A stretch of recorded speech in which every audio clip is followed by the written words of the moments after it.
আল্লাহর রাসূল তিনি নবীদের মধ্যে শ্রেষ্ঠ নবী ছিলেন।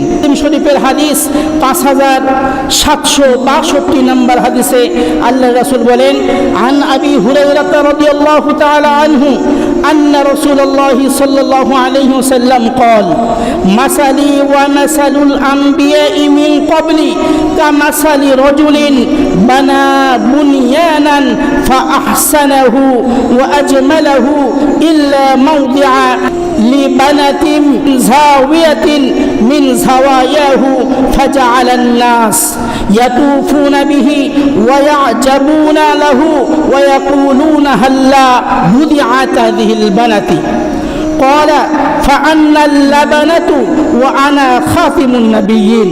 যা আবু হুরায়রা রাদিয়াল্লাহু তাআলা আনহু থেকে বর্ণিত, তিনি বলেন আল্লাহর রাসূল বলেছেন, আমার আর পূর্বের নবীদের মধ্যে দৃষ্টান্ত হলো ওই ব্যক্তির মতো যে ব্যক্তি একটি সুন্দর বিল্ডিং তৈরি করলেন, সুন্দর একটা ঘর তৈরি করলেন এবং সেই ঘরটাকে রং করলেন, সুসজ্জিত করলেন, কিন্তু ওই ঘরের ওয়ালে একটা ইট দিতে ভুলে গেছে।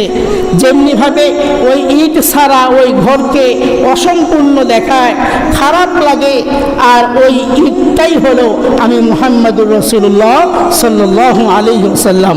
আল্লাহ রাসূল বলেন, যুগে যুগে আল্লাহ তাআলা অসংখ্য নবী পাঠিয়েছেন, কিন্তু পরিপূর্ণ হয়নি। আমার মাধ্যমে আল্লাহ তাআলা এটাকে পরিপূর্ণ করে দিয়েছে। সুবহানাল্লাহ। তাহলে এই হাদিস থেকে আমরা জানতে পারলাম আল্লাহর রাসূল তিনি নবীদের মধ্যেও শ্রেষ্ঠ নবী ছিলেন।